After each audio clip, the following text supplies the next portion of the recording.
রাজ্য সরকারি কর্মচারীদের বকেয়া মহার্ঘ ভাতার মামলা সুপ্রিম কোর্টে বিচারাধীন, তাই এই আইনি ব্যাপার নিয়ে কিছু বলবেন না। উত্তরবঙ্গ সফরে যাওয়ার আগে বকেয়া ডিএ নিয়ে সুপ্রিম কোর্টের নির্দেশের পর এমনই প্রতিক্রিয়া দিয়েছেন মুখ্যমন্ত্রী মমতা বন্দ্যোপাধ্যায়। তবে মুখ্যমন্ত্রীর বার্তা, ডিএ নিয়ে তিনি যা করেছেন এবং করবেন সবটাই আইন মেনে। বিচারাধীন বিষয় নিয়ে বাইরে মুখ খুলবেন না। বস্তুত শুক্রবারই 25% বকেয়া ডিএ দেওয়ার নির্দেশ কার্যকরের নির্দেশ দিয়েছিল সুপ্রিম কোর্ট। সুপ্রিম কোর্ট প্রথমে 50% ডিএ দেওয়ার নির্দেশ দেয়।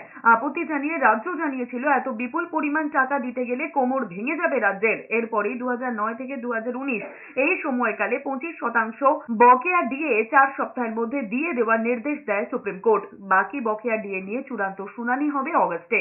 কোর্টের কেসের ব্যাপারে আমি কিছু বলি না, যা করি আইনে করি, আইনত।